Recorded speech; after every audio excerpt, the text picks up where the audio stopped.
What's good, everybody? It's your boy, O'Shea Duke Jackson, back at it again with another episode of the Celebrity Junk. Guys, there is unfortunately a story today that happened revolving Mr. Quando Rondo, popular Augusta, Georgia rapper who is now out of Atlanta. He was in Los Angeles on Friday and across from the legendary Beverly Center on La Cienega, very exclusive shopping mall, around 5 in the afternoon, evening, rush hour traffic. And he was with a buddy of his, right? But now I want to play a clip of the news thing as to what happened there, and then we'll come back and then we'll talk about it. And a wild scene here as investigators say the apparent target of this deadly gunfire, a rapper from the Atlanta area. They say a pretty well-known rapper, too, in this area, along with a second person in his black Cadillac Escalade. May have been a relative, may have been a member of his entourage. We don't know, but it's that second person, not the rapper, but the second person who was hit by gunfire, dies from the gunfire. Let's get right into it. Mikey will give you a look. The gas station here, this is right across the street from the busy Beverly Center on La Cienega. See all that broken glass there? That's where the Escalade is parked. They're getting gas when all of a sudden the windows are blown out by gunfire. They're under attack by bullets flying all over the place. To the left, Mike, you'll give you a look. See all those white evidence markers on the ground? Each one of those is by a shell casing. Gives you an idea how many rounds are fired. Police say in that alleyway, the white vehicle pulls up. 3 men get out, and they start firing at will, blasting away, targeting that black SUV, the rapper, and his second person inside. Up top, Sky Fox, a better look at this area so you can imagine the chaos here. It's right across the street, catty corner from the busy Beverly Center, about 5:40 in the afternoon, rush hour traffic going by on La Cienega. Shoppers at the Beverly Center, and you have bullets flying like crazy here. 3 gunmen firing at will at that black SUV. Hit several times, and they drive off trying to make a getaway to get away from the bullets that are flying. Some more video now, ground video, gives you an idea of how this plays out. So once that SUV is hit by the gunfire, they take off, they hit the gas, and they drive a few blocks away into West Hollywood. They wind up stopping over at Santa Monica and San Vicente, right in the very heart of West Hollywood. You know, over there by the sheriff's station, also by the West Hollywood Park. They pull over there because the wounds to the man who was hit inside the Escalade too severe. He's bleeding. They pull over. 911 is called. Paramedics rush in. They take the injured man who's hit by gunfire to the ER. He does not make it, does not survive. So that area now in West Hollywood, also very busy, as you can imagine, on a Friday night, late summer. That is all tied up as a part of this investigation, a deadly shooting investigation. Then you have the second location here at the gas station where bullets fly. Investigators say the manhunt is on now. The manhunt on for these 3 gunmen who, as one witness said, turned into hitmen, almost execution style. Listen to the lieutenant. They gassed up their vehicle, and as they were getting into their vehicle, a white car approached from the alley. 3 men got out of that car. They were in all dark clothing.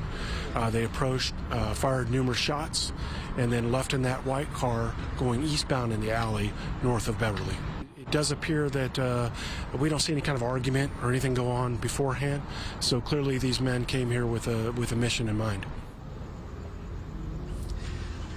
Now you're looking live. The mission in mind is gunfire targeting that black SUV, the rapper inside apparently. Still this area, they're still questioning a few people over there. Investigators want to make sure that there wasn't gunfire back and forth. Doesn't appear to be the case, but to give you an idea, the shots rang out there, and right across the street, the Beverly Center. Imagine that, 5:30 in the afternoon. Incredibly, no one else hit by the gunfire. You saw all the rounds that are fired. So at this late hour, we've got 3 gunmen on the loose. We've got a white vehicle that's the target of the manhunt, and a man who has died in that black SUV tied to the rapper who's from the Atlanta area. For now, we are live here in the Hollywood area at Lascaux. Back to both of you. Do we not know the rapper's name yet, Ed?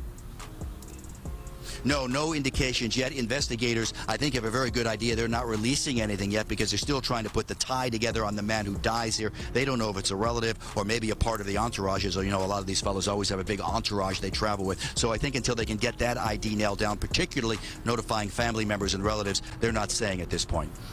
So guys, you've heard what happened there. Okay.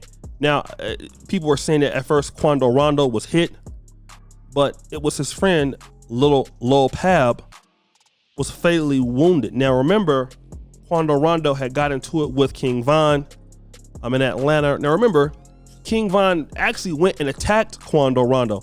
His friend Lil Tim killed King Von. Now, from what I can understand, it wasn't necessarily, that was so bad, but the responses from Quando Rondo and the dissing of the dead and the dissing of what he did to King Von after that. So what ended up happening was this has to be somewhat tied to it. And his friend, who had nothing to do with it, maybe lost his life. I want to talk about this to black men, okay? And many of us who grew up, in the 90s, we were once young men who didn't really understand the consequences of our actions. We did things a lot of times without thinking about it. But now when we get to 40, 35, 50, you tend to have a little bit more maturity about things. Some of us, at least. You tend to have a little bit more respect for your people in your community. At least you should. But now you're looking at these young guys today, and they're even worse than we were. And what makes it even bad is they don't even care the cameras is out there. They don't have nothing to live for. Surely you're in LA and this happened in Georgia. You think that, man, ain't nothing gonna happen to me. I'm in LA, I'm doing something. But guess what? They can get you anywhere. And let me tell you something. A lot of times you can get dragged down. Dealing with somebody, and I'm talking about y'all who you just hanging around the wrong person. They'll mess around and get you killed, get you messed up, even though you ain't had anything to do with it. And we got to understand that not everybody is playing with us. There are consequences for actions. I know people think this is the internet, this is the social media stuff. This shit is real. Hip hop, the violence is real. And what I want to tell black men, all right, because I love you, educate your nephews. I saw a brother, I won't even call his name, from Chicago on Facebook, a subscriber of mine. His son just got killed maybe 3 nights ago. Gang violence. His own son. All right? Over nothing. And we really need to let these young men know it was different in our time. In our time, violence was there, but it wasn't so much on social media, because social media can egg stuff on. If you had beef with somebody, it was really personal. Now that beef can become personal off of Instagram post, off of video. And we gotta let people know that ain't no glorification in dying. Ain't no glorification in getting killed. These young guys, man, are killing people in broad daylight on camera. They don't care at all. Okay? This ain't just happening, in bad areas. Look at the brother. I forgot the brother that died in Chicago. It's FBG Duck.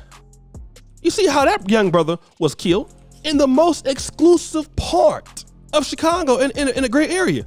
Wanna know why? Allegedly, that video dead bitches. All that dissing the dead and all that stuff. Okay?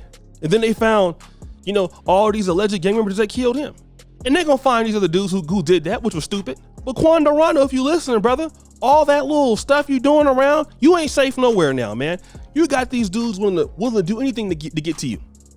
And this ain't even the first time he'd had these issues. It's not worth it. If that's what it's worth for some internet fame, I mean, you got young brothers getting killed on IG Live. It's not worth it, brothers. But guys, what do you think? It's your boy, O'Shea Duke Jackson, back at it again with another episode of Celebrity Junk. I appreciate you for all that you do. Subscribe, hit the bell. We're out.